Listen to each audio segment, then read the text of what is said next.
പക്ക പക്ക ഓടിക്ക മാറിക്ക മാറിക്ക മാറിക്ക മാറിക്ക ഓടിക്ക മാറിക്ക front പക്ക front പക്ക ചങ്ങാതി വണ്ടി പക്ക പക്ക പക്ക പക്ക വണ്ടി കത്തിയെടുക്ക ആ കയറ് വെട്ടിക്ക എടാ അത് കയറ് വെട്ടിക്ക ഉണ്ണി കയർ കെട്ടി വലിക്ക നിക്ക നിക്ക നിക്ക നിക്ക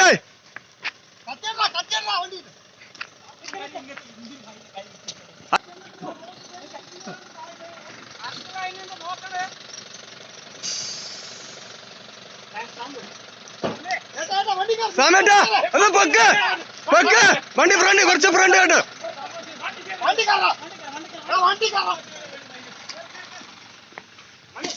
അടിച്ച അടിച്ച അടിക്ക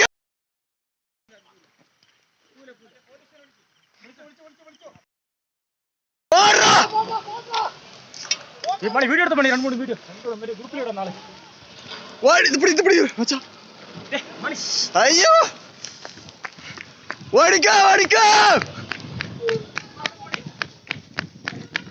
ഒന്നും കൂടി വണ്ടി കേറ്റ പോട്ടെ പോട്ടെ പോട്ടെ പോട്ടെ പോട്ടെ പോട്ടെ ഓടിക്ക ഓടിക്ക ഓടിക്ക ഓട കേറി ഓടിക്ക ഓടിക്ക ഒന്നും കൂടെ ഒരുപടി സ്റ്റിക്ക് അവിടെ അവിടെ സ്റ്റിക്ക് അവിടെ.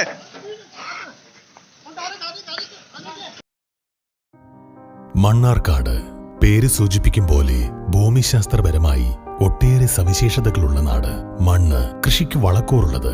ആറുകൾ 2 കുന്തിപ്പുഴയും നെല്ലിപ്പുഴയും. കാടുകൾ വശ്യമനോഹരമായ അട്ടപ്പാടിയും സൈലന്റ് വാലിയും. 10-ാം വളവും പാത്രക്കടവും കാഞ്ഞിരപ്പുഴ ഡാമുമെല്ലാം മണ്ണാർക്കാടിന്റെ ഭൂപ്രകൃതിക്ക് മാറ്റുകൂട്ടുന്നു. കേരളത്തിലെ തന്നെ വലിയ റവന്യൂ താലൂക്കുകളിലൊന്നായ മണ്ണാർക്കാടിന്റെ പ്രധാന വരുമാനം കാർഷിക വിളകൾ തന്നെയാണ്. വാണിജ്യ മേഖലയിൽ മണ്ണാർക്കാടിനുണ്ടായ കുതിപ്പ് എടുത്തു പറയേണ്ടതാണ്. ഇത് പ്രാദേശിക സമ്പദ് വ്യവസ്ഥയെ നിലനിർത്തുന്നു. വലിയ പട്ടണങ്ങൾക്കു മാത്രം അവകാശപ്പെടാവുന്ന വിവിധ ഭാഷകളുടെയും സംസ്കാരങ്ങളുടെയും സമന്വയം ഇവിടുത്തെ പ്രത്യേകതയാണ്. മാർഗഴിയിൽ മല്ലിക പൂത്താൽ മണ്ണാർക്കാട് പൂരം. പൂരാഘോഷങ്ങളിൽ നാടിന്റെ സാംസ്കാരിക കൂട്ടായ്മ പ്രതിഫലിക്കുന്നു. ഏവരും ഏക സഹോദരങ്ങളെപ്പോലെ വാഴുന്ന മണ്ണാർക്കാടിനെ കൂടുതൽ ആകർഷകമാക്കാൻ പുതുവസന്തം വരുന്നു. കൈത്തറിയുടെയും പാരമ്പര്യമുള്ള ഈ മണ്ണിൽ വർണ്ണാഭമായ വസ്ത്രങ്ങൾ പ്രൗഢിയോടെ അണിയാൻ വസന്തം വെഡ്ഡിംഗ് കാസൽ അണിഞ്ഞൊരുങ്ങുന്നു. ഗ്രാൻഡ് ഓപ്പണിംഗ് ഫെബ്രുവരി 21 ബുധനാഴ്ച രാവിലെ 10 മണിക്ക്. മണ്ണാർക്കാടിന് ഇനി പുതിയ വസന്തം.